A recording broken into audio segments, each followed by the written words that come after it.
Majority of Muslims, they inherit their faith. They inherit it. It's like a man who is very rich and he is giving his wealth to his son, to his children. They just take it free, just like that. Maybe the father worked all his life, suffer all his life, sacrifice all his life to gain this wealth, and the son did nothing. Nothing. And the father loved the son, saying, take this and make it to become better. But because the son didn't sacrifice nothing, didn't go through anything, didn't work hard, what do you think is going to happen to that money? Today's terms, they call such people the people who have what? They feel that they are Tyler. Entitled. Entitled. They feel that they are entitled. They feel that they are entitled. Meaning how you say? Simple words now. Meaning they say, this is my right. They have a saying too. Man, once he tastes privilege, what is privilege? Privilege is a high honor that doesn't belong to him. Sometimes it is given. Mankind, sometimes when they taste the privilege, they think that that privilege is their right. Believers don't think like this, of course. Believers don't think that when they experience something that they know it is a very high honor from Allah subhanahu wa ta'ala, especially in this world, they say, I must have this. Believers say shukr. Whether it is a rose, he says shukr, or the thorn of a rose, the believer says, it is coming from you. They don't look at what is in their hands anymore. They see, who is it that is giving? Then once they understand who is giving, then they understood. They say, this one is giving me with the best intentions. My best intentions. So, if it is bitter, it is a medicine. If it is a sweet, then it is something that I must share.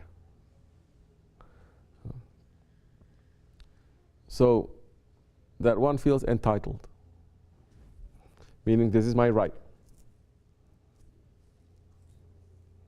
So many Muslims, majority of the Muslims, they are like that with Islam. They inherit the Islam. They didn't work for it. They didn't sacrifice. They didn't give anything up. That's why the Islam that majority are inheriting, it is very superficial Islam. Just from the outside. Just like the clothes you put on. It's not affecting the heart. But those who are looking for Allah, they're looking for truth, they're looking for the Prophet, when they come from other traditions, other religions, and they find Islam, they say, I've never felt something like this. This is what I've been looking for all my life. Those ones, they're like the fathers who sacrifice everything to find that treasure. And when they find that treasure, they take care of it. They find that treasure, and how they understood by finding the treasure, the whole world changes. Their nearness to Allah that time is more than those ones who are just getting it free, just like that. But the whole point is not whether you are new to Islam or you inherit Islam from 7 generations. That's not the point. The whole point is, are you searching for Allah? Whether you inherit or you don't inherit Islam, what are you searching for? Majority, they're searching for dunya still. And especially those who inherit Islam, they say, okay, I already have Islam. That's a check. Now I have to have dunya. Oh, it's not a check yet. So my whole life, I have to check that. I have to run after the dunya. What kind of dunya? What kind of world? The world according to how unbelievers say, I must live this world. And how unbelievers are saying, satisfy every desire. Everything you do must be fun. Everything you do must fit into your nafs, your ego. If it doesn't fit into your nafs and your ego and your desires, then it is no good.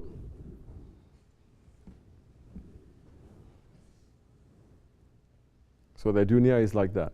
So they have Islam. They may pray, they may fast, they may even make zikr. They may celebrate Mawlid. They may be hafiz. But that opening in their heart where they feel that it is amazing that Allah, the Most High, still likes me, still wants me, still is pulling me out, where I spent my whole life denying Him. That feeling there, that feeling that when you've lost all hope and suddenly you discover that you had hope all around you, all you had to do was wash your eyes. That feeling, majority people who inherit Islam, they don't have. They're lost. Because they're not looking for that. They assume they have hope until you meet a sheikh. Now, this is the crunching point? Crunching point, you can say? Can you say that or no? You lawyer, you know so many words. Crunch, not crunch time. Crunch time is gym. This is the, cuticle? Critical. Critical. What critical? This is the delicate point here.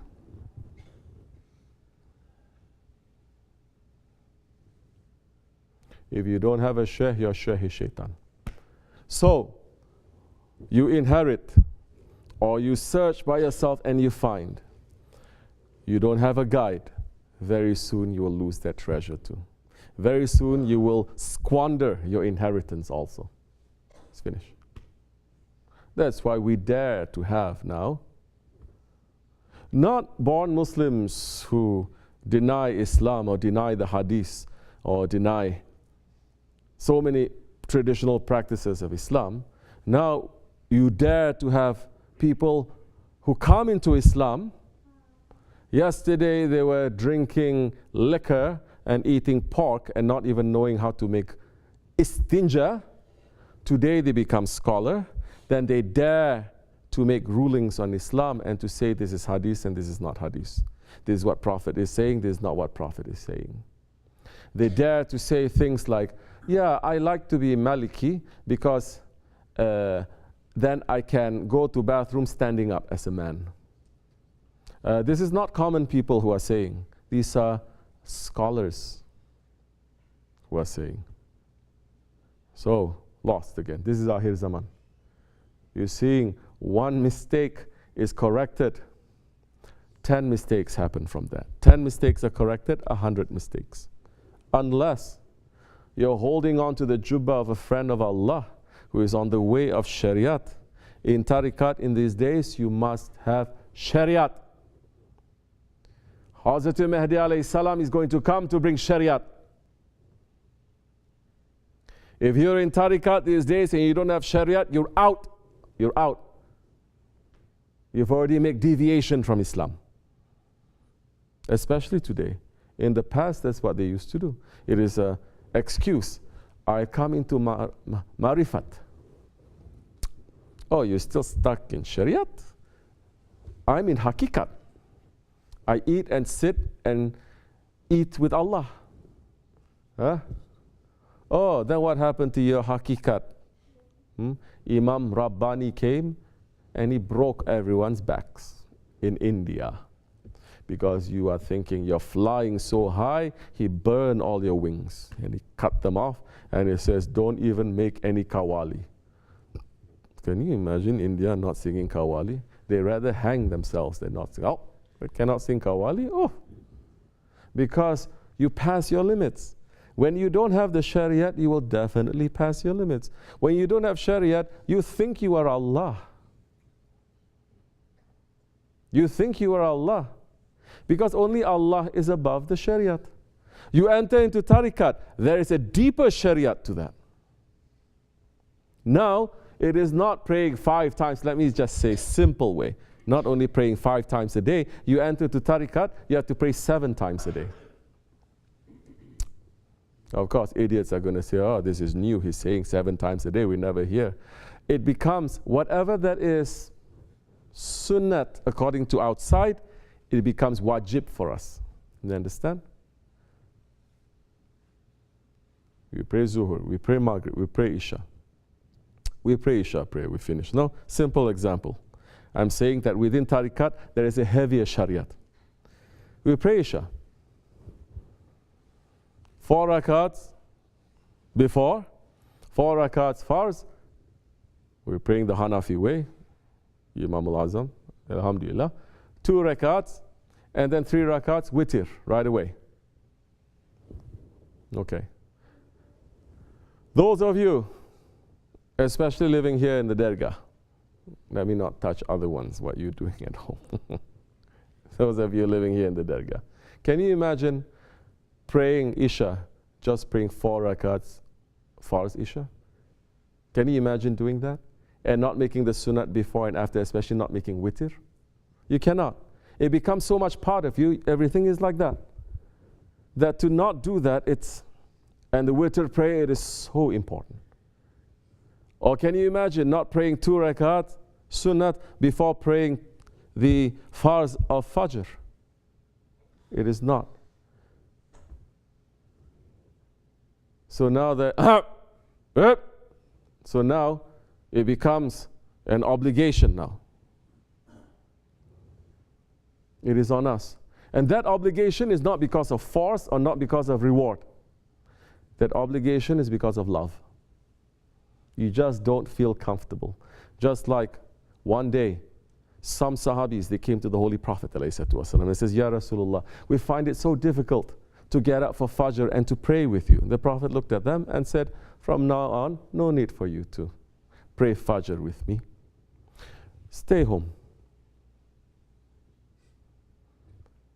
The next day there was Fajr prayer. The Prophet ﷺ came and he stood up to pray, and he looked, and the same ones who asked him the question for exemption not to pray with him, because maybe it was too far away, it was difficult, it was heavy, they were right there behind him. A few days later, they were right there behind him, and he asked them, why? I gave you permission. Oh, today's murid, if the Shaykh gives permission, they will run with it. Like sometime our Shaykh says, you, just as a joke, saying, no need to pray. That time they become the most obedient murids. They didn't pray. For months they didn't pray. And this one has been praying all his life. Unusual. Understanding the evil that is inside a man.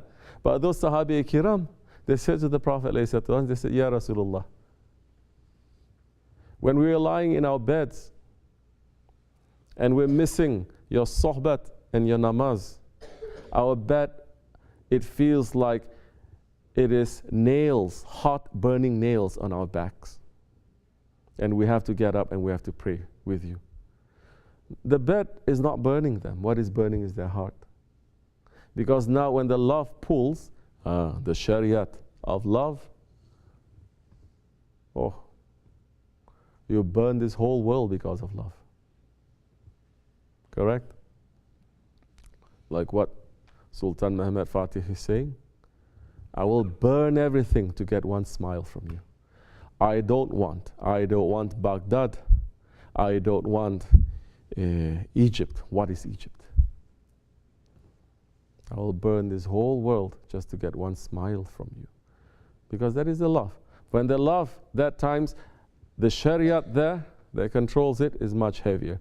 Then nobody needs to tell you nothing. You're not doing it because there's reward. You're not doing it because there's punishment also. It is another different kind of obligation. But when you don't have that love, oh, that time, even to come and to eat in the dergah is so heavy. You will not even come to share a meal in the dergah. It becomes really heavy. Just to come to sit and to say Allah becomes the most heavy, becomes the most sad thing in the world.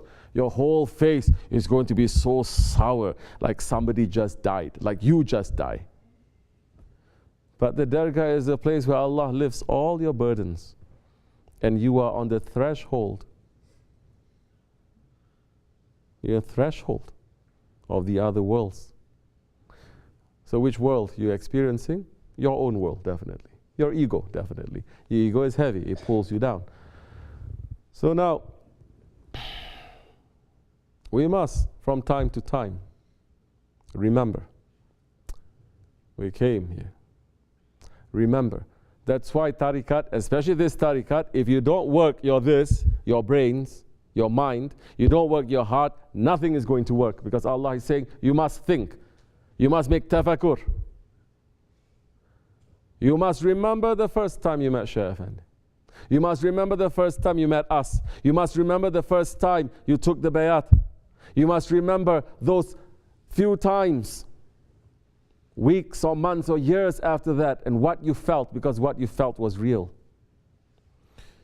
Maybe it's not complete, but it's real. Because now your whole life that you spent with so much darkness that is around your heart, quickly that awliya just lifts and you start breathing free for the first time, looking with wonder for the first time. And you are looking, you came to the dargah. The dargah is a nice humble place, but it seems like it is another world.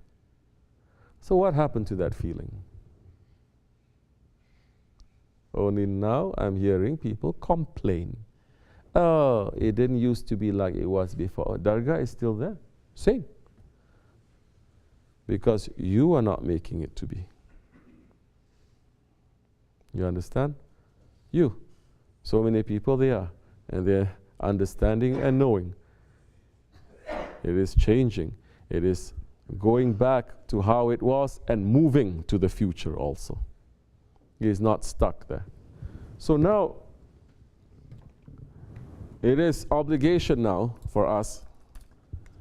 It is obligation now for us to remember those things. Otherwise, you're going to be caught up with the day-to-day grind, then you lose it.